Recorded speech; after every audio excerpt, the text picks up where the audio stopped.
Saudara-saudara, kita berjumpa lagi. Kali ini untuk membahas Adam Smith kembali. Kalau sebelumnya kita telah membahas substansi pemikiran Adam Smith yang tertuang di dalam kitabnya The Wealth of Nations. Kali ini kita akan membahas tentang filosofi pemikiran moralitas yang diterapkan oleh Adam Smith di dalam pemikiran ekonominya. Kita akan melihat dari dua kitab yang sudah dihasilkannya, yaitu kitab The Theory of Moral Sentiment yang terbit pada tahun 1759 dan kitab The Wealth of Nations yang diterbitkan pada tahun 1776. Dua kitab ini sangat menarik karena dari pandangan berbagai ilmuwan melihat bahwa dari dua pemikirannya ini Adam Smith melakukan sebuah kontradiksi. Kontradiksinya terletak pada substansi pemikiran yang ada di dalam buku itu atau kitab itu. Saudara-saudara, kalau kita cermati dalam kitabnya yang berjudul The Theory of Moral Sentiment, Adam Smith memang menekankan suatu pendapat bahwa simpati adalah kekuatan penggerak masyarakat makmur dan dermawan. Simpati. Jadi simpati ini merupakan elemen kunci untuk menciptakan kemakmuran dan kedermawanan masyarakat. Kemudian di kitabnya yang berjudul The Wealth of Nations yang terbit pada tahun 1776, kata kunci itu berubah. Kata kunci yang ada di situ adalah kepentingan diri adalah penggerak masyarakat makmur dan dermawan. Jadi ada perbedaan. Di The Theory of Moral Sentiment adalah simpati, sedangkan The Wealth of Nations adalah kepentingan diri. Inilah yang kemudian dilihat oleh para pengamat-pengamat tentang Adam Smith bahwa dua pemikiran itu adalah kontradiksi. Namun kalau saya perhatikan dari dua pemikiran itu, saya tidak setuju kalau itu merupakan suatu kontradiksi. Yang jelas, meskipun itu berbeda antara simpati adalah kekuatan penggerak masyarakat makmur dan dermawan pada The Theory of Moral Sentiment dan kepentingan diri adalah penggerak masyarakat makmur dan dermawan, ini bukan kontradiksi, tetapi yang jelas adalah pelengkapan. Ini kalau kita lihat dari pemikiran secara utuh Adam Smith, bahwa Adam Smith memang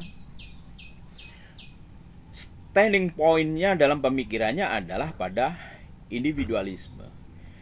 Dari individualisme inilah yang kemudian kalau dilakukan secara bersama-sama, secara kolektif, secara umum terjadi, maka akan menciptakan suatu kondisi sosial. Ketika itu melakukan tercermin di dalam kondisi sosial, maka sebenarnya ada simpati. Nah, inilah antara individual dan simpati sejatinya bukan kontradiksi, tetapi adalah sebuah pelengkapan, satu tahapan dari mulai individu. Kalau orang-orang itu berorientasi kepada dirinya sendiri, maka sejatinya dia telah melakukan upaya-upaya simpati atas sosial. Itulah yang saya temukan dari pemikirannya Adam Smith. Ini akan semakin jelas apabila kita melihat asumsi dasar yang dikembangkan oleh Adam Smith adalah asumsi liberalisme, adanya kebebasan. Justru di dalam iklim kebebasan antara individu dan simpati ini akan merupakan suatu kekuatan yang mampu mengintegrasi ekonomi dengan perilaku moral secara sekaligus. Artinya apa? Artinya adalah ketika orang itu memulai aktivitasnya dari diri sendiri, maka di situ ada kontrol diri. Semua orang akan memiliki kontrol diri sendiri. Semua orang bisa memenuhi kepentingannya diri sendiri, tetapi ada kontrol orang lain dari individu-individu orang lain.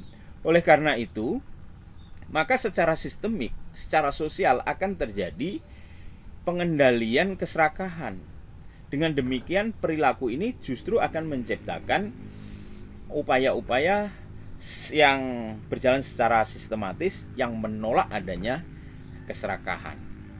Nah, interaksi antara individu dan simpati inilah yang kemudian terinstrumentasi di dalam pasar.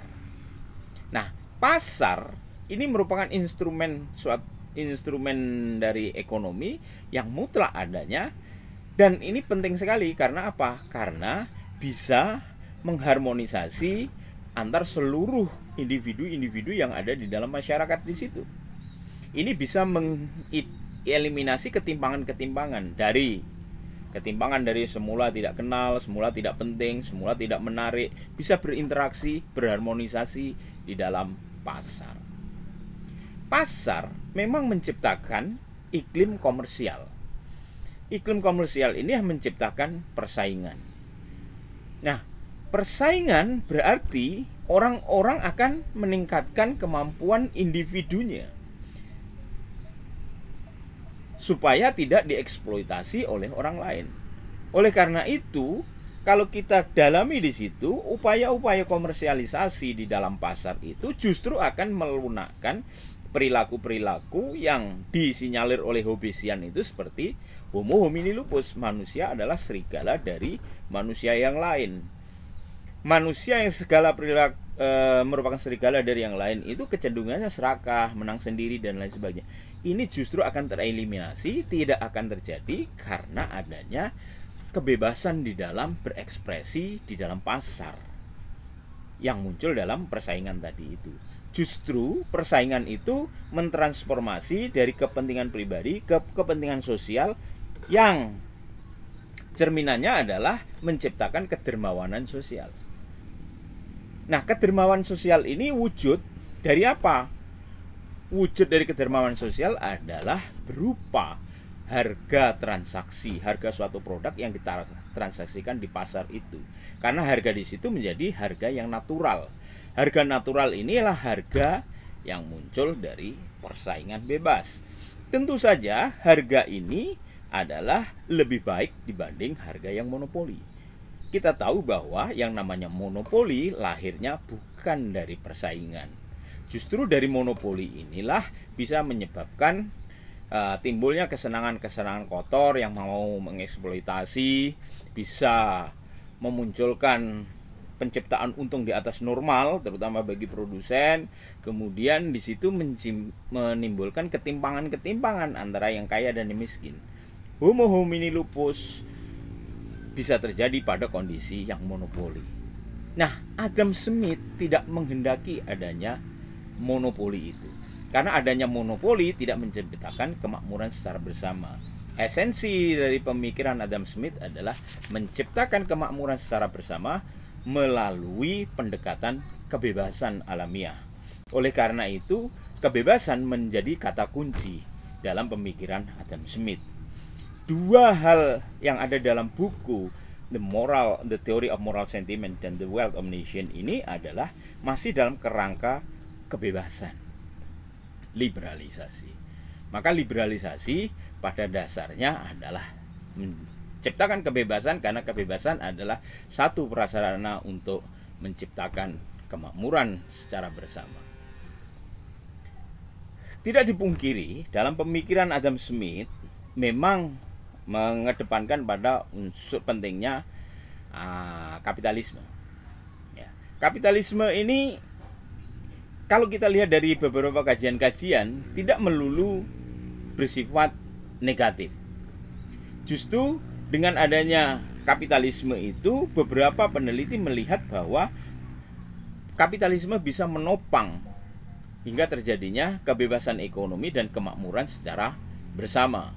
Seperti penelitiannya James Gardner, Robert Ellison, Walter E. Block yang melakukan penelitian di beberapa negara menunjukkan bahwa kebebasan tinggi yang diikuti dengan kapitalisasi justru akan menciptakan kemakmuran suatu masyarakat atau kemakmuran masyarakat di suatu negara itu lebih tinggi. Contohnya di Amerika.